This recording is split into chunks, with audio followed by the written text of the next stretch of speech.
Même réal que le précédent, même casting que le précédent, avec de nouveaux venus, même musique que le précédent, et une petite créature en image de sa thèse pour faire concurrence à un Gollum au dé de tour, sorti le même Noël. Encore une fois, comme par hasard. Ma théorie de la concurrence au Seigneur des Anneaux de connaît, enchaînons. Le film commence avec Harry qui regarde un peu les photos de ses parents pour ensuite se faire engueuler par les Dursley parce qu'Edwidge fait trop de bruit. Et vous remarquerez sans doute que la voix d'Harry a pas mal mûri en un an.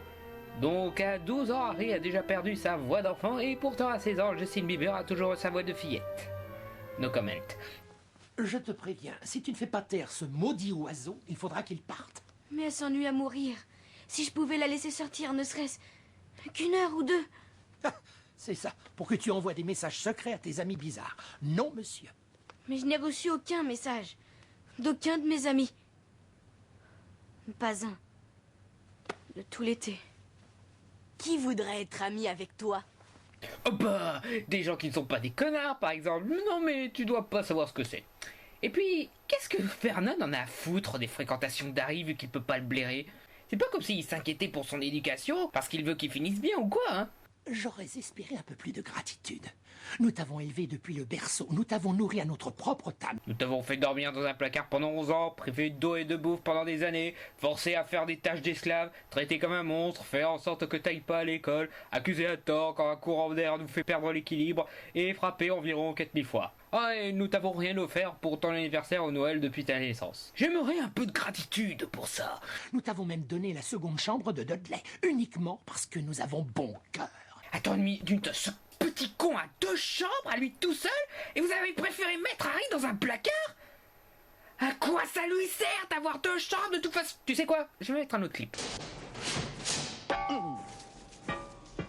Bon enfin, Vernon a invité chez lui le couple Mason pour affaire et tient à ce que tout soit parfait durant cette soirée.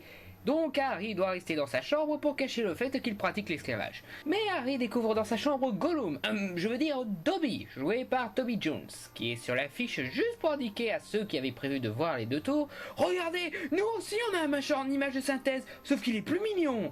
Bon enfin, Dobby est un elfe de maison, une espèce magique réduite en esclave pour servir de famille de sorciers.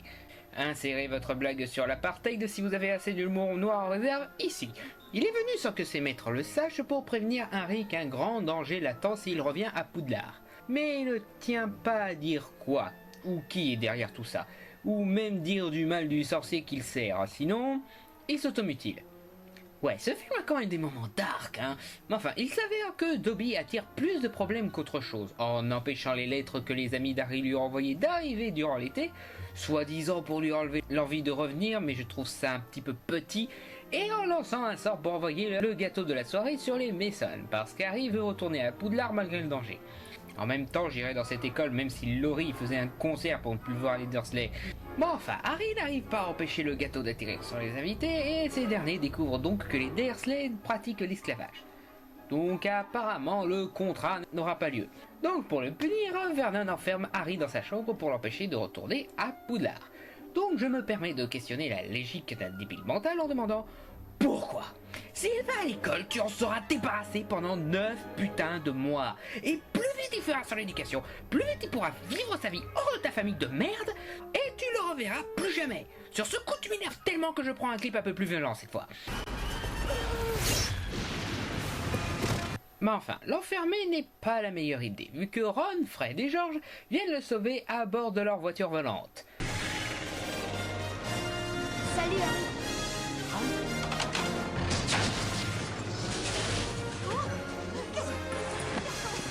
Attrape-la!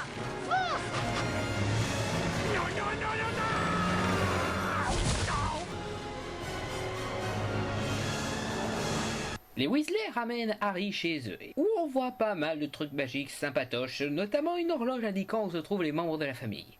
Et on retrouve leur mère, Molly, dont on voit un peu plus de son caractère colérique mais juste, et de la tendresse dont elle fait preuve avec Harry.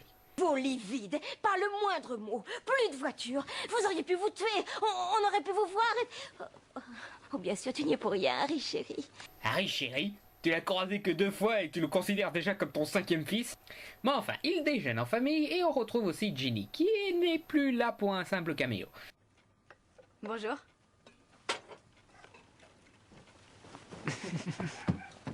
Quoi? Je suis si moche que ça? Non, je déconne. Elle est juste tétanisée parce qu'elle est devenue une vraie groupie d'Harry durant l'été. On découvre ensuite le père Weasley, Arthur, joué par Mark Williams. Lui aussi est très intéressé par Harry, principalement parce qu'il a vécu toute sa vie auprès de l'espèce qui le fascine le plus, les Moldus. Harry, toi qui connais tout des Moldus, dis-moi, à quoi sert un canard en caoutchouc exactement? Mais enfin, on rencontre le dernier membre de la famille Weasley qui nous reste à voir, leur hibou.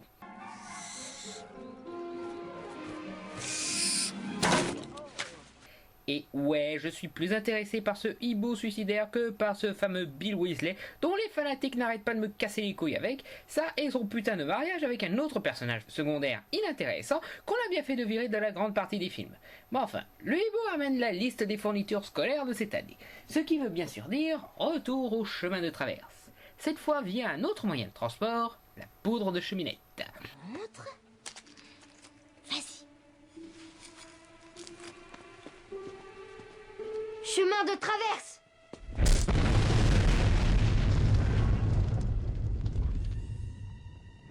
Tu vois? Et c'est très facile, Harry, n'aie pas peur. Approche. Oui, n'aie pas peur, Harry, tu vas juste disparaître en flammes.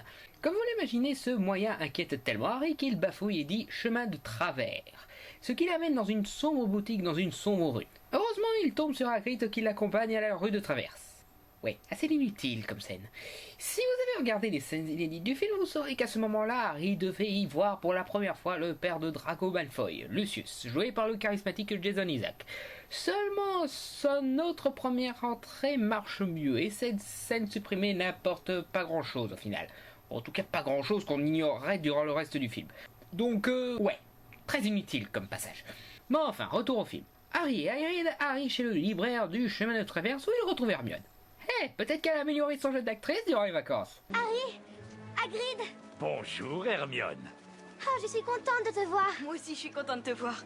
Tu as encore cassé tes lunettes? Oculus Reparo. Des fois, tu dois faire avec ce que t'as. Mais enfin, ils arrivent chez le libraire où tout le peuple s'est réuni pour accueillir un écrivain sorcier à succès, Gilderoy Lockhart, joué par le shakespearien Kenneth Branagh. Gilderoy est un petit peu le Justin Bieber du monde des sorciers, dans le sens où il a beaucoup de succès alors qu'il n'a rien d'exceptionnel, mis à part sa grande connerie, ce qui ne l'empêche pas de se la péter comme un gros mytho. Il est connu pour avoir écrit des bouquins racontant ses exploits en tant que sorcier. Et si tout le monde avale ses conneries, c'est parce qu'il est beau gosse, et qu'il fait charmer les filles. Technique que Stephen Meyer a bien retenu. Beau gosse, plus conneries, égale succès. Mais enfin, Harry tombe aussi sur Draco, qui n'hésite pas à lui faire du rentre-dedans. Le célèbre Harry Potter. Il ne peut pas entrer chez un libraire sans faire la une des journaux. Fiche-lui la paix. Oh, regarde Potter, tu t'es trouvé une petite amie. Ouais, merci du compliment, toi tu n'en as pas par contre. Sérieux, c'est une insulte ton truc?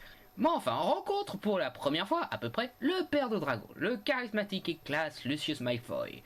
Dès sa première scène, on cerne le personnage, autoritaire avec son fils, fasciné par la cicatrice d'Harry, et celui qui l'a fait, bien entendu, raciste, car méprisant les Moldus, et snob, car se moquant du peu de moyens des Weasley. On le déteste et on l'adore déjà dès sa première scène. Le genre d'enfoiré charismatique qui font les meilleurs méchants, quoi. Aussi, soyez bien attentifs au nombre de livres qu'il prend et remet dans le seau. C'est un petit faux raccord qu'Harry a bien noté, et qui aura son importance plus tard. Mais enfin, les Weasley et Harry vont à la gare 9/3. Cette fois, Ginny y va aussi pour sa première année à Poudlard. Mais quand vient le tour d'Harry et Ron, le passage ne marche plus, leur faisant rater le train. Heureusement, ils ont la voiture volante et l'utilisent pour aller à Poudlard, se faisant remarquer par pas mal de londoniens.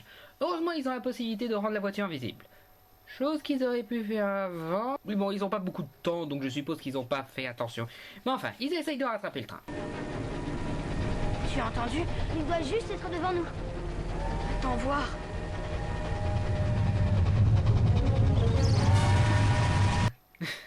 J'adore les yeux des Vig à ce moment-là. Mais enfin, on a droit à une petite scène dangereuse qui est vite passée pour arriver enfin à Poudlard. Donc ouais, pas très utile non plus. Malheureusement, la voiture déconne et atterrit sur un arbre et fait casser la baguette de Ron. Et comme si c'était pas assez la dèche comme ça, l'arbre commence à les attaquer.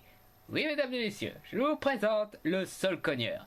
Et non, je n'ai pas déconné ce nom, les sorciers ont autant d'humour que moi dans les noms. Ils l'ont réellement appelé le Sol Cogneur.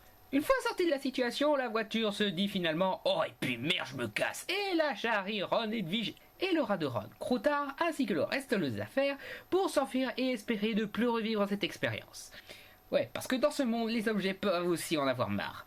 Notre duo essaye d'aller à la salle commune, mais ils sont accueillis par Rusard. C'est vrai, j'ai marre. Oui, je ferai ce gag autant que possible avec Rusard. Et si vous en avez marre, rassurez-vous, il n'a plus tant de dialogue intéressant jusque-là.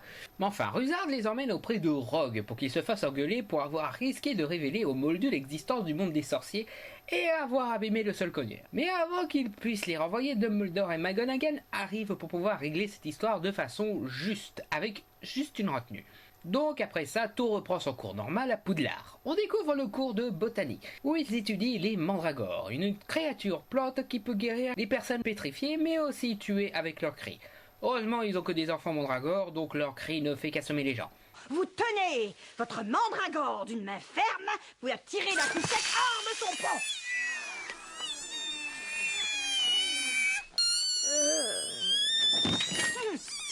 Long du bas a mal mis ses caches-oreilles.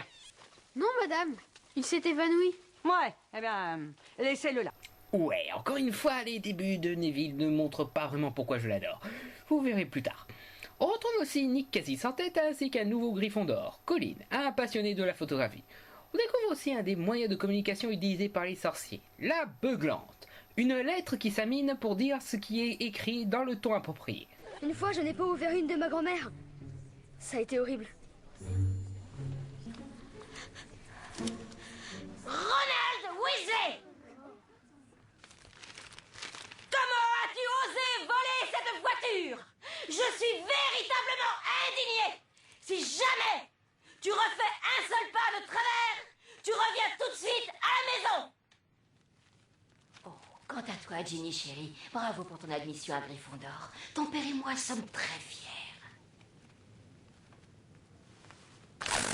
Et après, la beuglante se mange elle-même. Mais enfin, je me demande si Molly fait exprès de faire tirer la langue de la beuglante. Alors, je la soupçonne de détester un chouïa ses fils. On retrouve ensuite Lockhart qui est le nouveau professeur de défense contre les forces du mal. On va tous crever.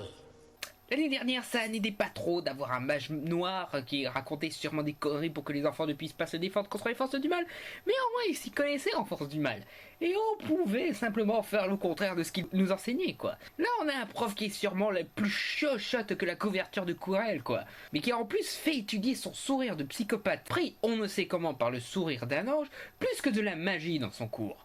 Mais enfin, je suis sûrement un peu injuste avec lui. Voyons comment se déroule son cours. Oh, il lâche des lutins sur les élèves, échoue lamentablement à jeter un sort sur eux, tandis qu'ils foutent le bordel et accrochent Neville au plafond pour que finalement notre pro des sorts Hermione sauve la situation. Pourquoi c'est toujours moi? T'inquiète Neville, bientôt ce sera ton heure de gloire.